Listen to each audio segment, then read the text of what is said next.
We're live? Is this thing? Hello, is this thing on? Can everyone hear us? Dave, can you just check if you can hear us? I hope you can hear us. How you doing, everybody? I hope you enjoyed the video. How you doing, everybody? We're on it. Sorry, we're not just technically. Hope you all enjoyed the video. We just finished it, I think, last night, so we're coming in under the wire. Tell you a little bit about the song. Obviously, Woody got 3 lyrics about an incident at a concert up in Peekskill, and Woody and Pete Seeger and a bunch of people were playing, and there was threats from the KKK and an attack by KKK members, and it was Woody's take on having to get up there for the song. We obviously put the lyrics to music and asked the Violent Femmes to join us. I think one of the things that we've kind of heard since since we started to do this acoustic stuff was that the stripped down Dropkick Murphys had some, some ties and some closeness to how the Violent Femmes sound, because we weren't trying to like strip it down to the point where, it was a couple of guys playing on stools like we're sitting there now. We wanted it to sound powerful, Do you agree with that Violent Femmes comparison? Yes, I think so. Yeah. And lucky enough for us, we had worked with Gordon before, which was nice. Yeah. Gordon joined us on stage and played mandolin many years ago. He played fiddle, actually. Fiddle. Yeah, that's right. Yeah, we would do like Captain Kelly's Kitchen or something like that. But that was a number of years ago now. I'm going to try to keep up with what's going on here with people writing in. We got some questions that were asked prior to the event, so we're going to try to answer questions and also answer the ones that were asked before. Tim, here's a hard-hitting question that I think that we can't get to soon enough. What's your favorite condiment? Dressings count. We get right to the heavy stuff. That's tough. I'm not a condiment guy to begin with. I found out early on in my tenure in the band that Ken and I share a hatred for mayonnaise. Hatred's not a strong enough word for it. I'm weird about food in general. There's not a lot of good explanations for why I don't like things that I like, but condiments are incredibly overrated as far as I'm concerned. I'll do some A1 steak sauce now and again, but the rest are just garbage. And mayonnaise is disgusting. It's disgusting, people. Mustard. I don't mind. That's fine. James? I essentially eat one cookout-sized salad a day, and I don't really dress it with anything but an avocado. Nuts count as condiments? I don't think nuts are a condiment, but if they were, that'd be my favorite. If you smash up an avocado enough, it's a condiment. That's what I dress. I actually call it nature's mayo. That's what I dress. That's what I dress my salad with. Nature's mayo, the avocado. Well, we could talk about condiments all day. Here's some other ones. I hate mayo. Thank you for your support. Yeah. What does Ken throw out after the show ends? Yeah, I've been throwing out pieces of paper at the end, and I usually just like write random insults and throw them, and people. It's actually the set lists, and we all sign it, and throw it out. I used to stick around and try to shake hands and take pictures with everyone afterwards, but during the COVID phase, we had to kind of come out some kind of way to, just be like friendly contact with the people down front. But getting to normal now, I think I'll get back down there and take the pictures again. Have you noticed that it's difficult when you're just throwing them out, so when you really start looking at people and you see the people that really want it, it starts to get difficult. It's tough. You want to give it to all the people right down front, of course. And I might have to go for Tommy John surgery, trying to keep people away. Sure, yeah. I mean, it's like throwing a wiffle ball, tennis ball. It's because it's light. I got a fun fact. When I was signing those set lists at the last St. Patrick's Day, my niece and nephew were sitting with me, and I had that signed one. So someone out there has one that says Ruby and one says Mickey. Get and it's a big thing. I like that. And I said, someday, why should I sign it? I said, because someday you could be something special and important. Someone will already And have if your nothing autograph. else, just because somebody's at home going, who the hell are these two extra Exactly. signatures? That was more where my head was. I'm usually signing mine about 30 seconds before we go on stage, and That's generous. To sign these. 30 seconds is generous. I'm usually trying to find them after DeRosa had them somewhere near the bathroom. Yes, right. Yeah. It's tough though. Sometimes you'll look out and you'll see a kid or something. You really want to get it to him, and some long arm comes in front and grabs. Always swiping them from the kid. No shame. No shame. Ladies and kids. Bro, it's like at a baseball game when someone catches a foul ball. While we talk about nonsense stuff, we should probably mention that obviously the Gotta Get to Peekskill is on the new record coming out May 12th, called Okima Rising. And one of the reasons we're very excited about this record, in the day and age of production, the nightmare of getting things made, whereas the last few records we had to release the vinyl on a later date from when the album comes out. The vinyl and the album both put together on May 12th. Very excited about that. The album's called Okima Rising. 10 more acoustic songs of Woody Guthrie lyrics, kind of all part of the same project. And I don't know that maybe down the line we'll ever do something like this again, but we'll get back to being a little louder going forward. But we love these records. It wasn't like 10 extra songs. It was kind of always part of a plan to do part 1 and part 2. And we've got 2 songs out so far, and hope you like the rest of them. And actually, one of the things I'm excited about is that I feel like more of the original ideas are on this one. And I feel like coming out of the gate, it was more of like a zen moment of like, we don't know what this thing's going to be before there was a real direction to it. And it was something that turned into something. And I feel like those original demos had some magic to them. And a handful of these songs are on there that I really enjoy. This was a very different process this time around. I feel like, because remember, we were doing some studio stuff. We finished there and had another half a day in the studio. We just started working on these ideas, and things just started coming out. Yeah, but at least Boundary Line, Watching the World Go By. I Know How It Feels. Those were all some of the original ideas we demoed. Yeah, yeah. And there's probably a few more. So, like James said, it was different to reapproach them in the end, but actually some more of these songs were the very first songs we ever messed around with in the whole Guthrie process. So there's a little more info on that. When will you come to Australia? About Australia, I got to tell you, I always say that it was one place I'd move like out of Boston. My first choice would be Australia. It's been way too long, and you're trying to get back to Australia and South America again, hopefully by the end of this year or early on in 2024. So, what's your favorite thing about being in the band, guys? Yeah, that way, look at some of these others. James? I mean, I suppose you got to have some kind of job. Choose is probably about the best one there is. And I love the traveling. I love being on stage. I love not having to work an actual job. I love the free time we get away from the band. You know, I could go on and on and on. It's a blessing for a million reasons that I could never explain.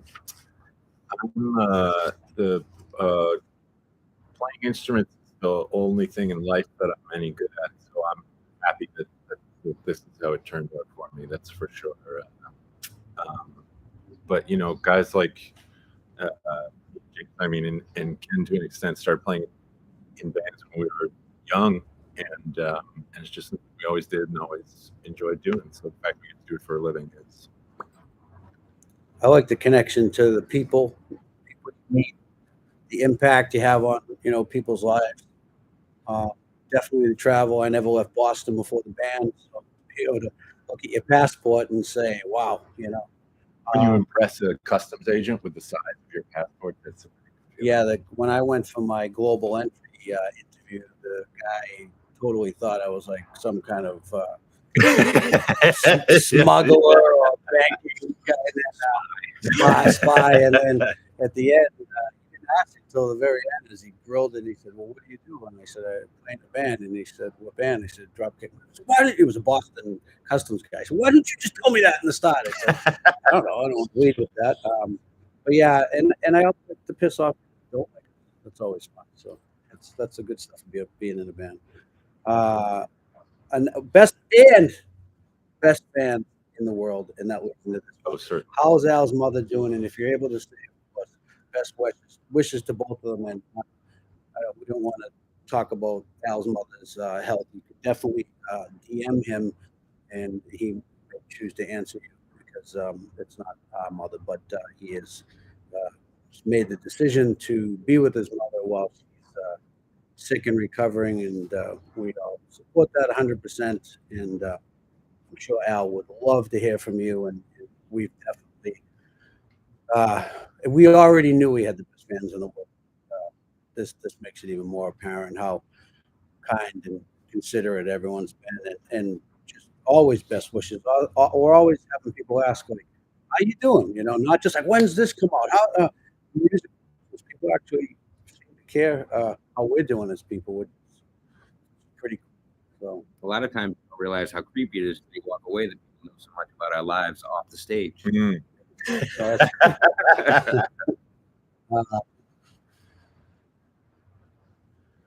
With the rise of racism and fascism in the U.S., it seems that most artists are turning a blind eye.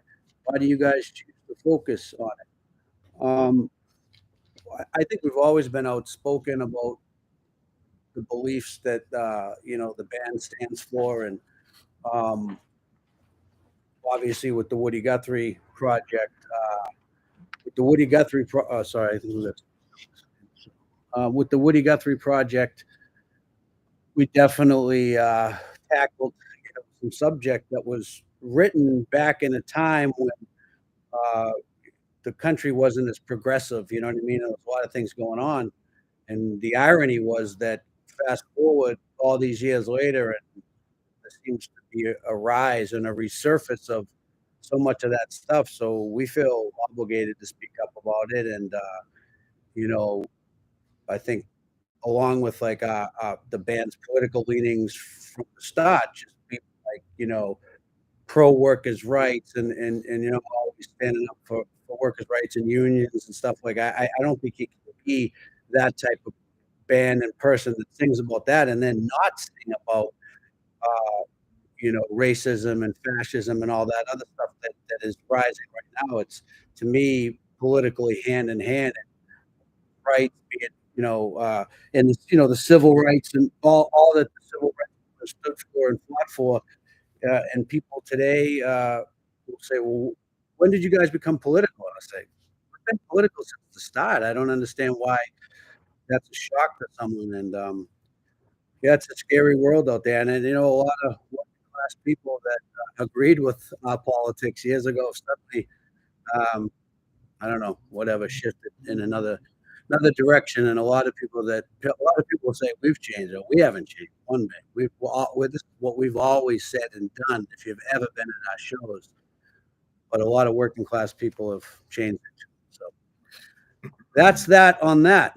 There's also the fact that we're still a working, thriving entity. We're not just going out playing old material or anything, and new stuff comes out of the climate of the world. Yeah, you're right about what you're seeing in your life. There's definitely a lot to write about now, and like I said, don't agree with what we have to say, but like it or not, true to ourselves and what our beliefs are, and we'll always kind of speak up whether it's fashionable or not. So I guess they're telling us to speak up. So speaking of the union things, there's a question that said, how did the collaboration with the RMP union in the UK come about? And the rail workers were striking or are striking, and were when we were over there recently. And just while we were playing the song "All You Phonies," I just spur of the moment changed it to All You Tories, and the crowd seemed to love it. So I did it for the rest of the tour in England, and we made a video for it, and it just seemed to be kind of timing it at a moment when, here's a song uh, about, Woody's experiences and trying to unionize in the Merchant Marines. And um, we're singing a song that was written all those years ago, but it's the exact same stuff that's going on. And so it just seemed fitting I think it's always fitting to sing about something. If you're in a country where there's a specific thing happening and you can adapt your music, to hit that, it seems like the right thing to do. And yeah, we've got a lot of positive feedback for support of the RMT, and best of luck to all the people that are fighting for workers' rights over there, whether it be, ambulance workers, the rail workers. There's a lot of people on strike over there right now. Boston have any chance for a Stanley Cup this year? Say we got a pretty good chance. The only thing that worries me is anytime you've had such an unbelievable season, the expectations are high, and I'm scared. I'm scared that we might not live up to the expectations. My son, by the way, I'm not, me, I'm not to brag about my kids, but my son Colin's team won the championship in hockey, and they had only lost one game this season. You're worried. Can they keep this up? Anything short of a Stanley Cup for the Bruins would be a failure, because, like, comparing it to my son's team, only lost one game. I was afraid they wouldn't win it, but they did. Shout out Colin. But the Bruins, I think, have heavy expectations on them, but that team is so stacked. Look at the third line: Taylor Hall, and Bertuzzi. I mean, that's the best third. I mean, that's the second or first line on a lot of teams. So the Bruins are stacked, and hopefully we'll be raising the Stanley Cup again, like we did in 2011. It was a good Celtics game last night. Speaking of, You want to give us your thoughts on the chances this year? No. Okay. No, just saying it's a good game. What with the original band members, were they all friends who were musicians? Interesting story. We were mostly friends who weren't musicians. The backstory of Dropkick Murphys is that we started on a $30 bet that the kid I worked with challenged me to start a band and open his band on 3 weeks' notice. So it was a joke. We put a band together, and Rick Barton was the only guy who knew what he was doing. Me and Mike had never been in bands before, and our original drummer, Desi Quayle, never actually got ready. So we had and I'm sure Desi doesn't even know how to get on YouTube, so I can say this. If Desi had picked up the stick, we probably wouldn't be talking to you here right now. And I only say that because the drums are Important. You're only as good as your drummer, and typically your drummer should be learning on 3 weeks' notice. I didn't know that. He's keeping it local with his band. Plumber. I didn't know that about. Is there anybody else that was in the running? Pat Garvey, original guitar player, who's the second guitar player, and but Pat, if Pat had stayed with the band, we probably turned him down or essentially off, because at least they had Rick. But so Bill Close, a pal from the Freeze, guitarist for the Freeze, who also dabbles in the drums, he jumped in on drums for those first few shows to win the $30 bet, which we were never paid for, and the rest is history. We played 3 or 4 shows like that just as a joke to friends, and then we started to play all ages shows with the Rat, the Rock Olympics, and a bunch of shows, and developed the fan base. Bought a used high top MBTA handicap, and they called it a ride, and we toured the country in that, and we tore the roof off at the airport on a low overpass, and we used to tour, and Rick would drive, and I was the co-pilot of the map book, and I would have to hold the umbrella over Rick's head while he was driving. It was raining out because we had a roof. So how long between that first $30 bet show you being like, let's actually try to make a run of this? Oh, that was good. So that was in early '96, and by mid '97, we were on our first national tour. But even then, we weren't trying to make a run of it. We were just thinking, let's go on one tour to see the country, you know. What was it that made you even do a second show? Well, our friends had a blast laughing at us. You know? It was just fun. It was no expectations. And then when we started playing the Rat, the people who didn't know us, I think they had sympathy for us. Oh, I think they just liked what we were trying. I think they liked, you know, that we were trying even though we didn't have the instrumentation yet, the vocal delivery and stuff and the lyrics, you could hear that we were trying to incorporate the Irish influence into the, late '70s Brit style punk. And I think people were like, man, if this band ever gets decent, they're gonna be fun, you know. Sure, So they were rooting for us. Yeah. It's like we were like if it was like baseball, single A. They were hoping we'd make the big leagues someday. So. Interesting. Please come to Helsinki, Finland. There's a lot of people asking when we're gonna come to the country. We've only been to Finland twice, maybe, and I have a scarring memory from Finland. James had a death in the family, a grandmother, I believe. Had to go home for the wake, and at the time, Tim was back then, so long ago, was playing all the Irish stuff, all the banjos and stuff, all the strings that Jeff plays now.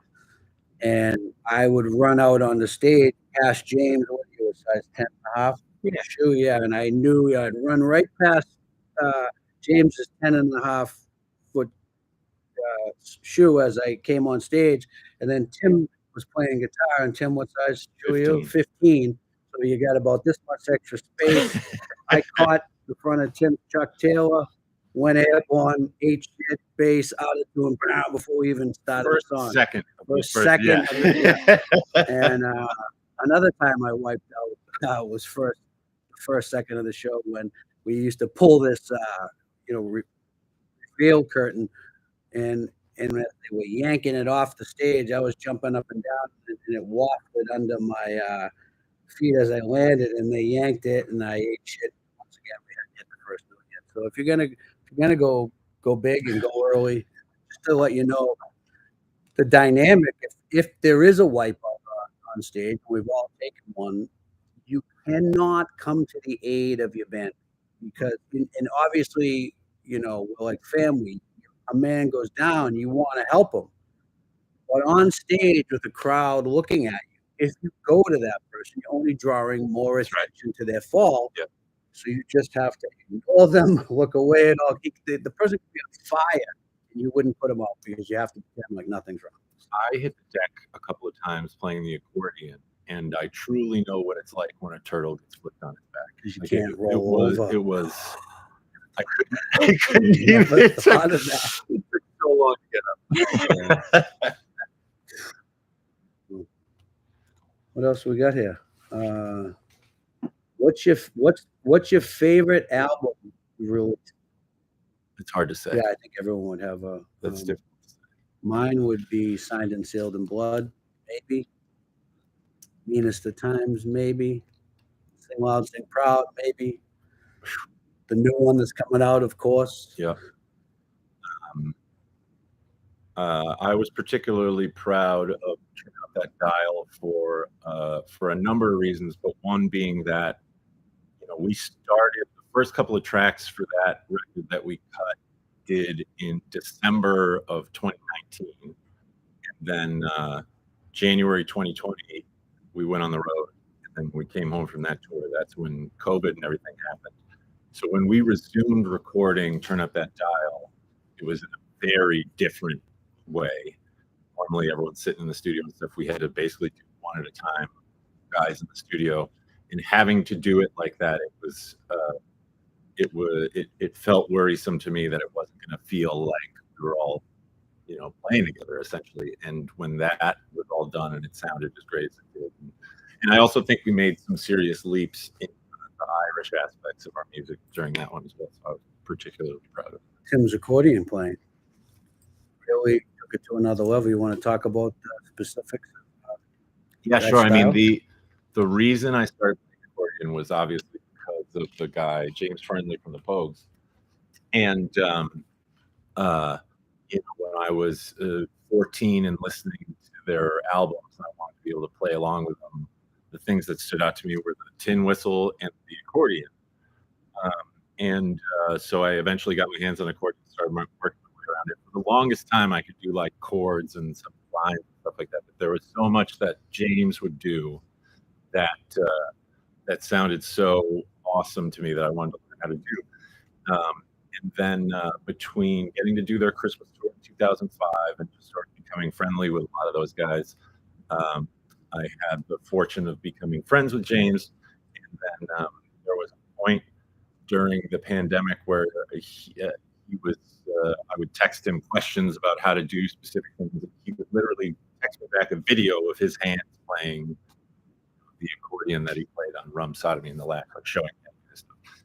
So James taught me how to do a few specific things, his moves, I guess, if you will, and that kicked a lot of doors open for me as far as playing that. And so I can't thank him enough for. Oh, it's super cool, and so like nice. a band like that and a guy like that has such a huge influence on our musical lives, not just as a band, but as kids. Man, listen to music when they're cool and treat you like that. Oh, And God, there's yeah. been a lot of people that we looked up to in music and still do that have been super kind to us and really, kind of gone out of their way to, whether it's people like Springsteen or the the old British bands that we've got to meet that we listened to as kids have been nice Sticky to us. Fingers. Jake Burns riding on a bus telling us stories every night, and the Coxbara guys in the business all just treating us like family. So very cool of all of them. We got a question in. Any plans to come to Newfoundland, Canada? A lot of Irish and English people live up here. They would love to hear your music. We are coming to Newfoundland for our second time this summer, playing I believe it's the George Street Festival. Is this the Third time. Third time. Yeah. Sorry, you're right. It is third time. And we love it up there. That place it's just like In that festival. Oh my word. yeah. So I think everyone on the island comes. How did you not hear about this, buddy?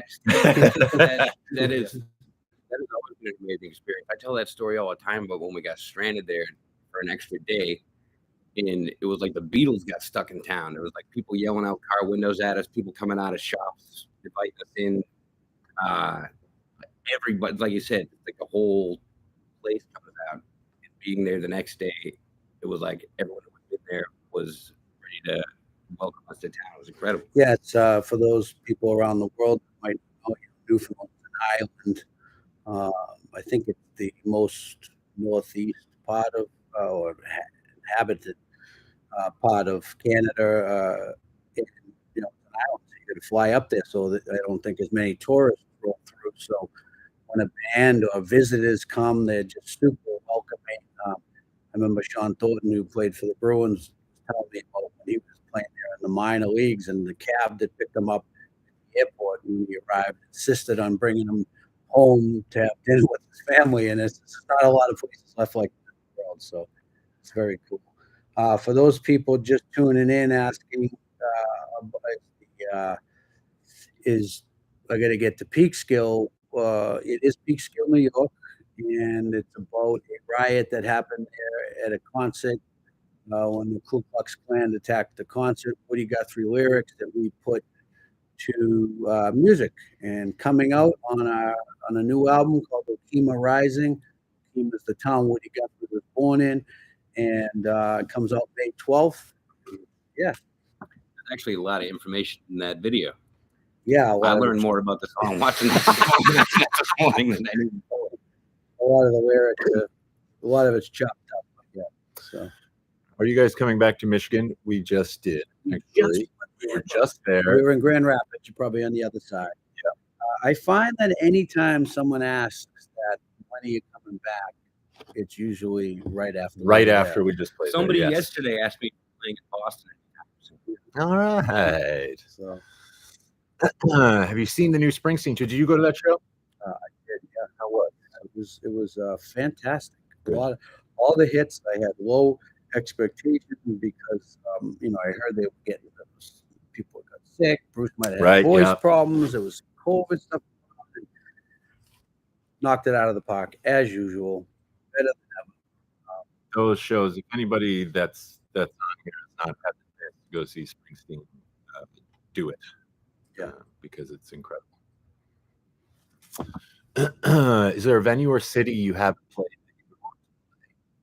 Ken, anywhere specific you can I think think one of our kind of final for me, the two final destinations, not so much city and venue that we haven't been to, that bands go to, is Southeast Asia.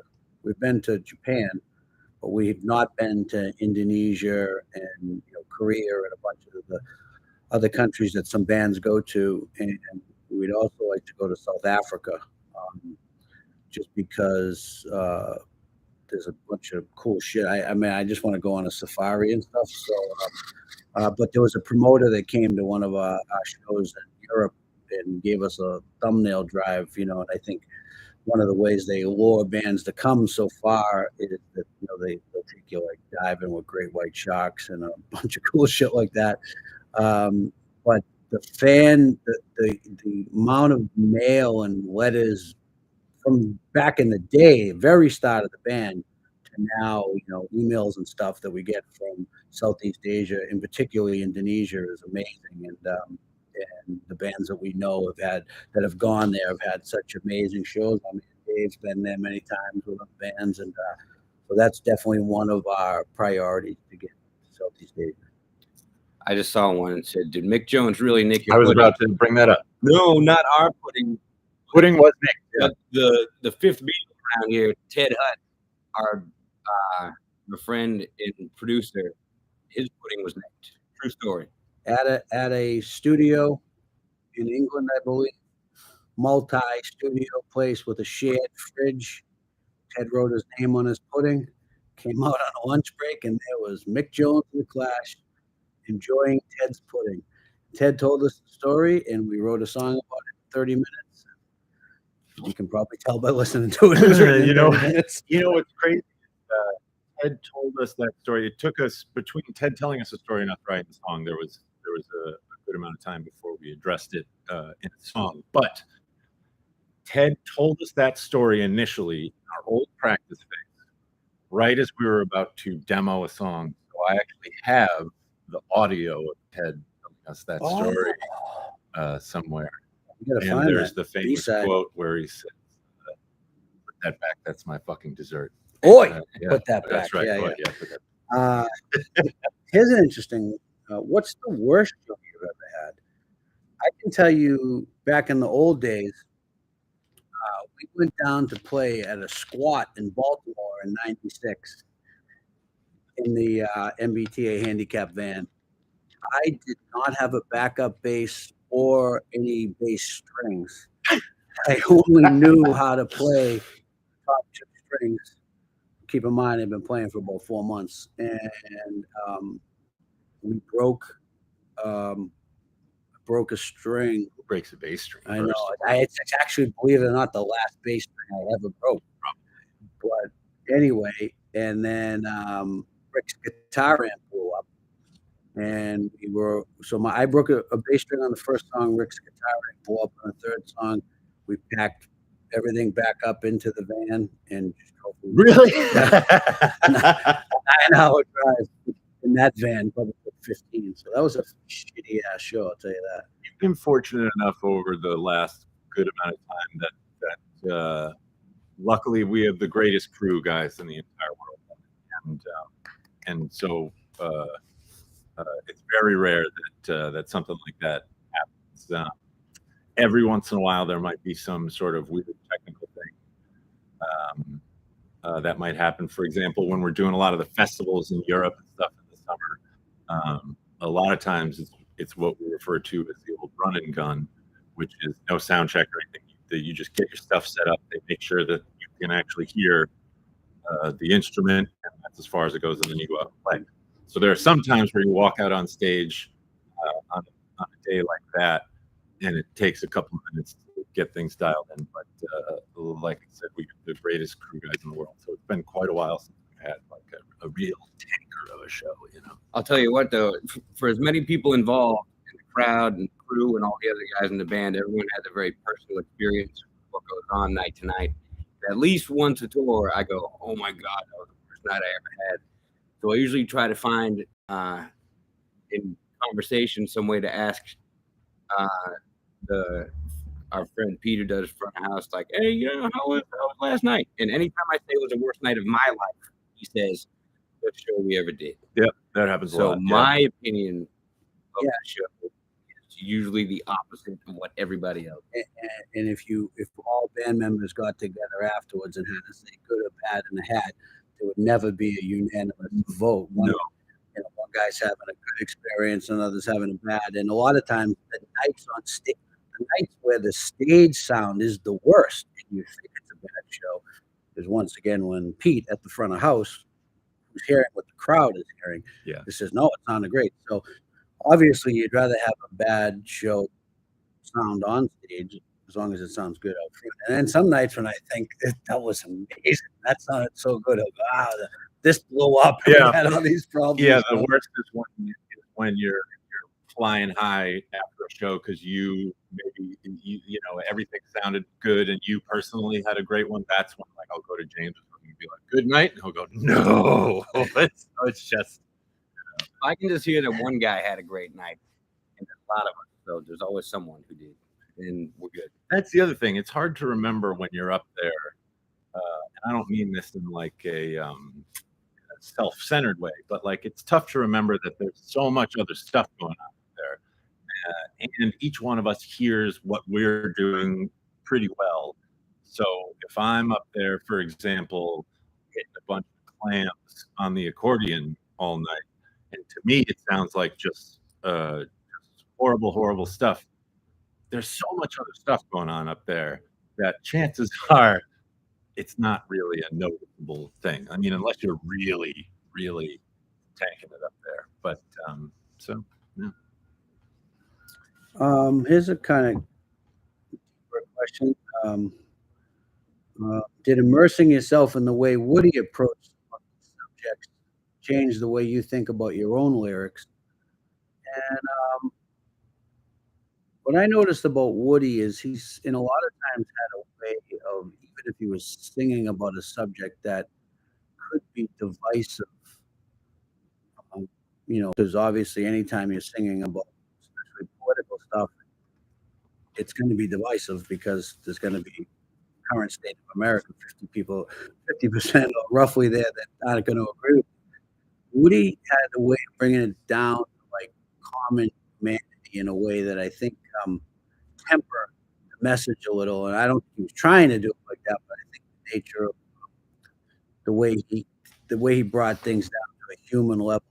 In some instances, I think you know, sometimes you just need people. Not that I think with our lyrics or anything necessarily changing people's minds, but if you can get someone to listen instead of just like hitting next or throwing your shit out the window before they listen, you're making progress. You know? So I think maybe not that I think we're abrasive with our lyrics, but I think I appreciated the way he crafted his lyrics to be unifying, even on the subject matter that might have been divisive.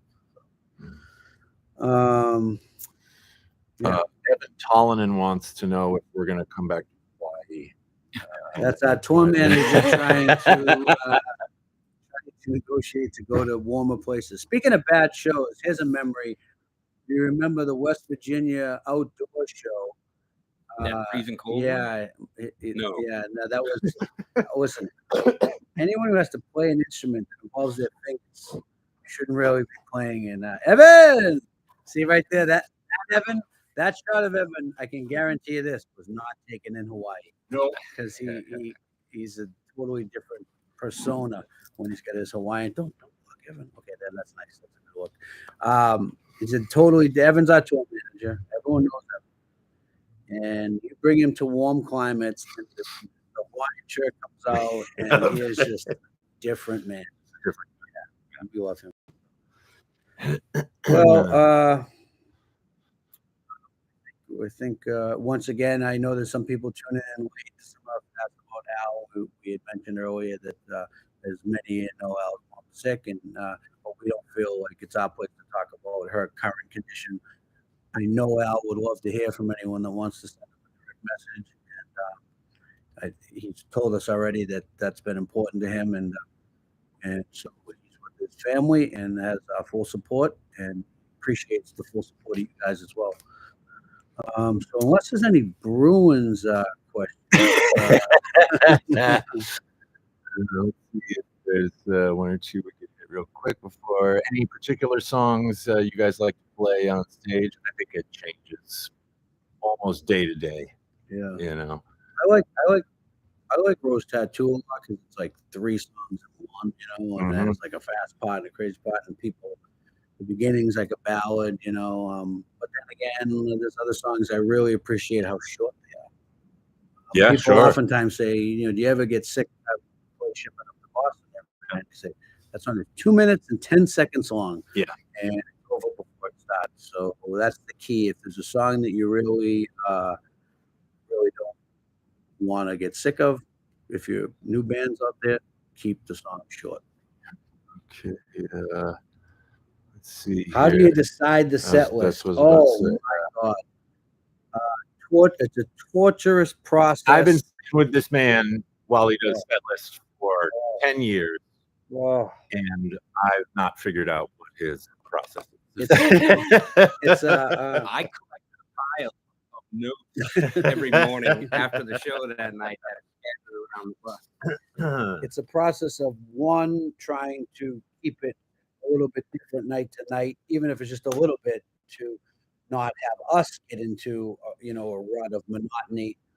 It's a process of trying to keep it different for anybody that may have traveled, like if we're playing shows within a few hours, accommodating requests, this hasn't mattered so much coming out of COVID, but it's starting to, because we've toured enough now where we try to keep it different from the last tour. So Evan has a list of all our set lists. So, I'll say, okay, we're in whatever city tonight.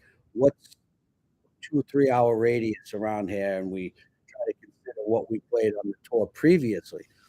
If it's within the last few years, if it was 10 years ago, then obviously 10 years have gone by. I don't remember what I had for breakfast. I wouldn't remember what a band played 10 years ago, but we are trying to make it different for ourselves, different for the fans that make the multiple shows, or the fans that came to the last show, and also trying to have like that ebb and flow of not have it be linear, like all the same tempos, all the same style.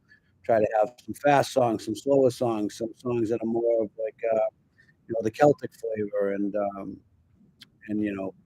so it's a mad science. We were recently talking to some friends about, could there be some kind of algorithm where created slow songs, like hits. I use the term hits. Right, songs that people want to hear every night.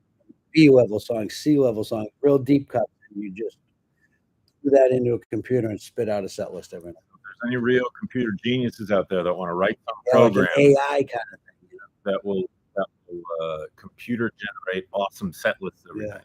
I have fun doing it, but then there's other nights like I drive myself crazy, particularly Boston when we're playing. I was about to say the St. Patrick's Day shows are. I mean, we used to play, when the venue like Avalon across the street, which was a small venue, and we'd play 7 shows sometimes, and trying to make 7 different set lists back in those days when we only maybe had 5 albums. Right, yeah. Oh boy. So short answer, more goes into that than you could ever possibly begin to. If you knew and everyone knew, they'd lock me up. Oh, I know something that I see people speculate about a lot, which is on the set list. Next to each song in the set list, you'll find either an R or a D. There's hilarious speculation as to what, I shouldn't say hilarious, but there's a lot of speculation as to what these things mean. Somebody once posited that very confidently, I might add, that the D stood for detuned and the R stood for regular. Retune. And the truth of the matter is that tells all of us playing instruments whether we are going to ring out the last note of a song or if we're going to stop it dead. Like a or a And you can be sure that if we discuss one of those specifically before the set, that we will forget to do it that night. Yeah. Yeah. But just to clear up any, like I said, I've seen a lot of speculation as to what those things might mean. It's pretty There's simple. a whole Reddit subreddit on it. Yeah. I just made that up. All It right. does come up on Reddit a lot. I think we're gonna close this down because Rick's 11A sub shop is closing shortly, and we need to get over there and get some lunch. Yeah. I'll support Rick. Yeah, God bless you all. Hope you guys enjoyed the video. And we can't wait for you to hear the rest of Okima Rising when it comes out in a few weeks or in a month and a half or so. We're all super excited about it. We had such a blast making it. I think I can say that personally, I was very proud of what we did as far as sort of approaching these songs from a different place than we normally would, as far as the acousticness of it. And we can't wait for all you guys to hear it. We hope you enjoy it. Thanks so much. Hey, someone just asked about the tattoo on my knuckles. It's the inmate number from Elvis's Jumpsuit, Jailhouse Rock. Duh.